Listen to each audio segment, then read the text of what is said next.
Hola, bienvenidos a la segunda clase de este curso de Historia de las Mujeres. Hoy vamos a hablar de la mujer en el comienzo de los tiempos, es decir, en la prehistoria.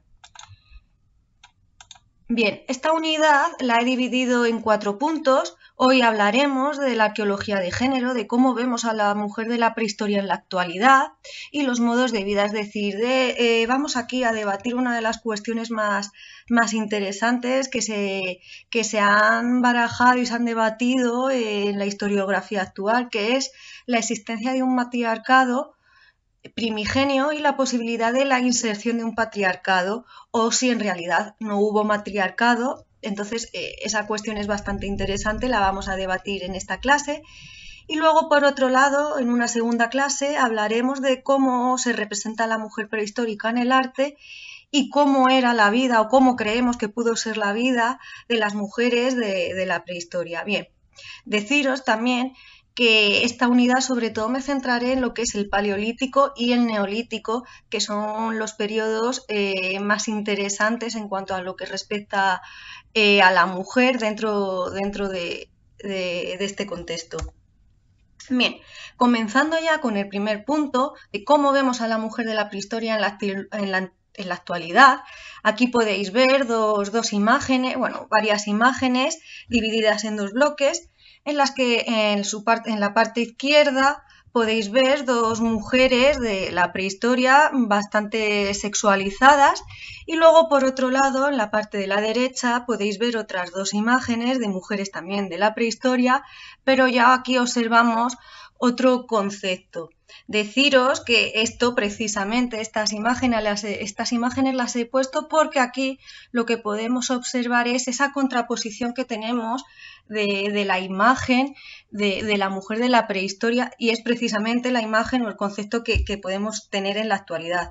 Una obedece más a un aspecto más divulgativo, más de masas, una concepción más de masas, y por otro lado la parte de las imágenes que podéis ver a la derecha son imágenes que obedecen más a un ámbito pues, científico. Bien, para hablar de cómo vemos a la mujer de la prehistoria tenemos que hablar de la arqueología de género.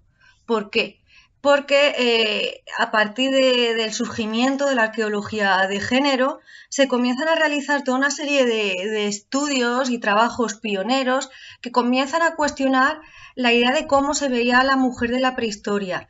De esta forma, muchas arqueólogas dentro de lo que es el ámbito de la arqueología comenzaron a plasmar y a establecer que se había hecho una interpretación errónea de las relaciones entre mujeres y hombres.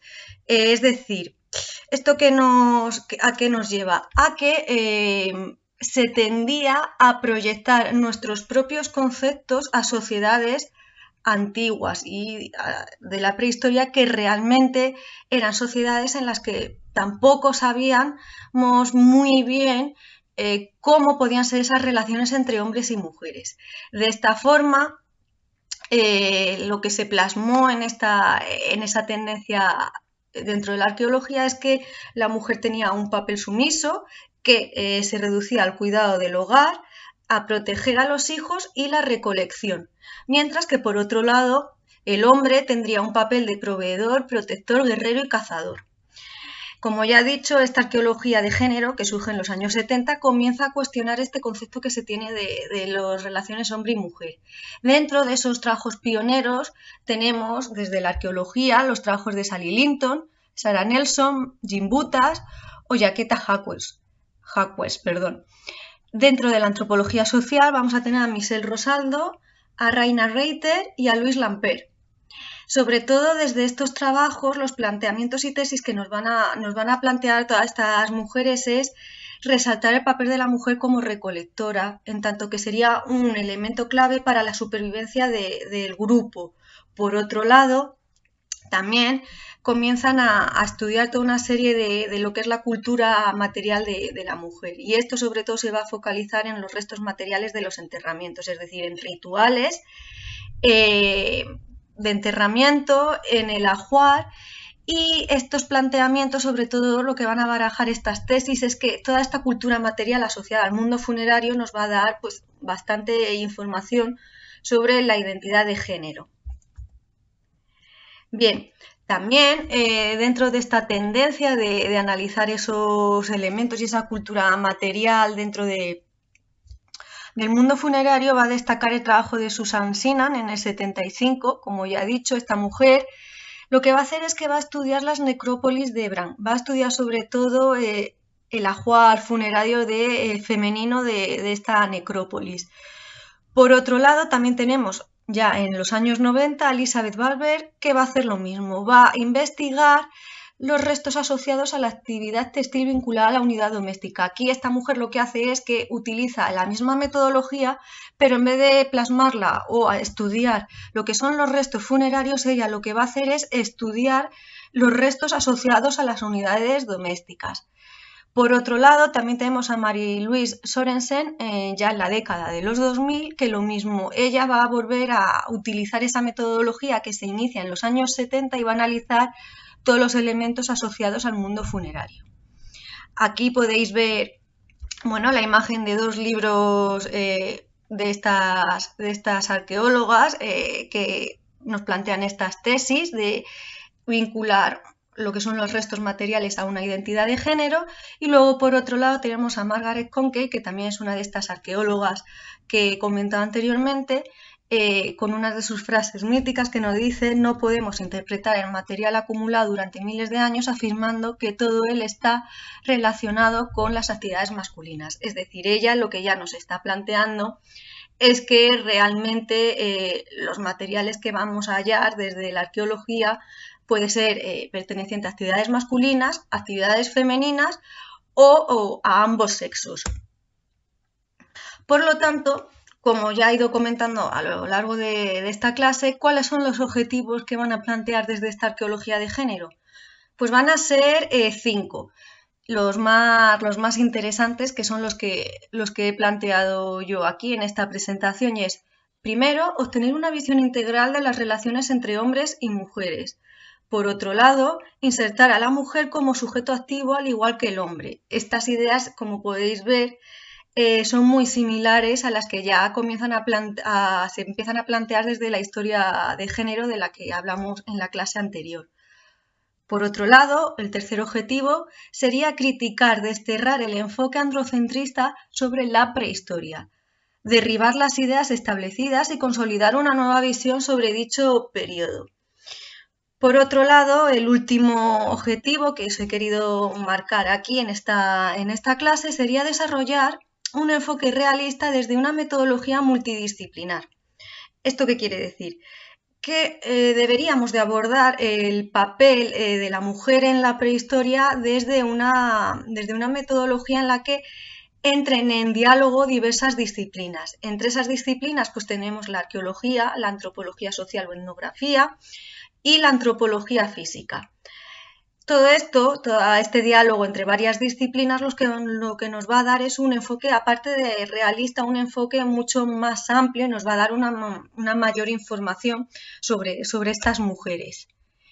Bien, a día de hoy, tal como concebimos la arqueología de género y tal como se está desarrollando en la actualidad, ¿cuáles son los logros que ha conseguido esta disciplina?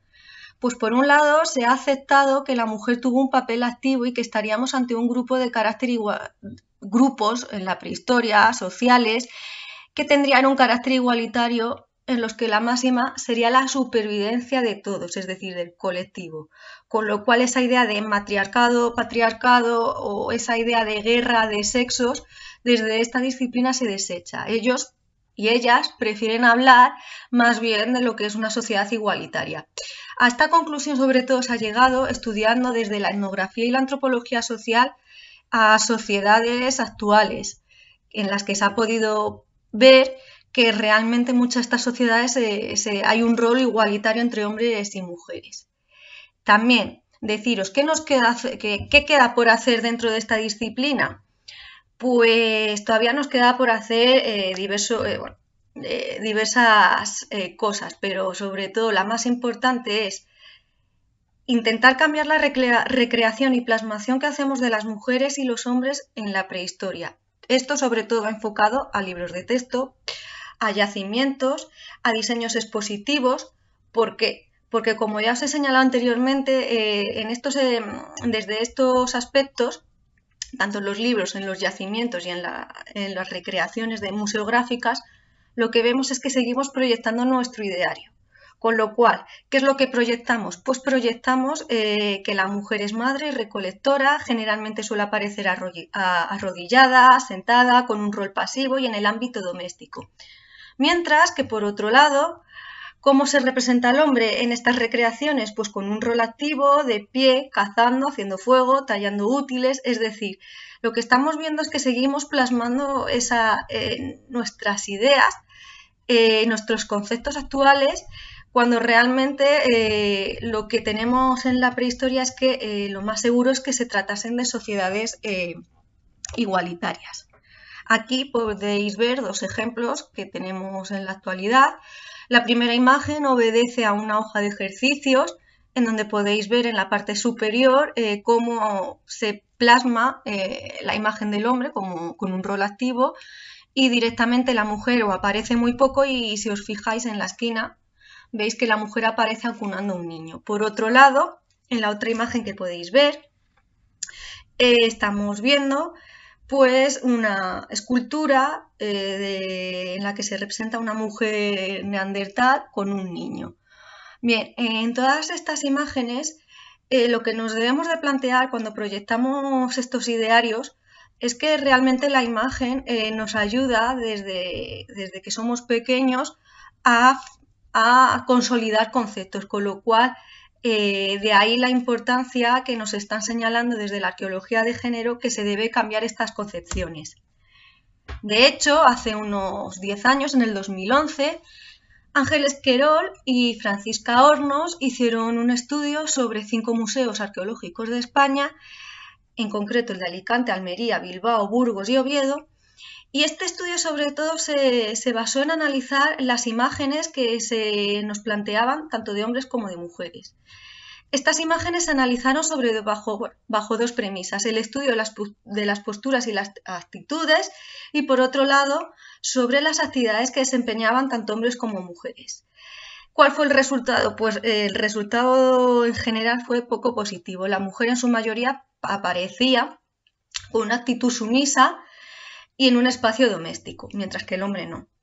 De hecho, lo que se llegó a observar es que en estos museos la representación igualitaria de 50% hombre a mujer desempeñando pues, todo tipo de actividades no se cumplía. El que más se aproximaba a una representación igualitaria sería el Museo de Almería con un 33%, mientras que el que menos se aproximaba con un 13% fue el de Alicante.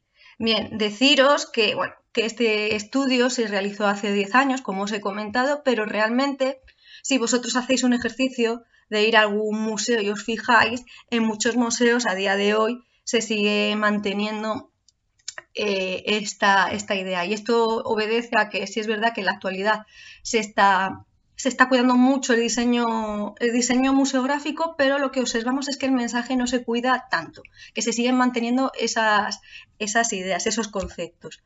Bueno, aquí podéis ver todos los resultados por cada museo de este estudio que realizaron estas dos arqueólogas. De todas formas, esto lo vais a poder ver más detenidamente en los apuntes de la unidad.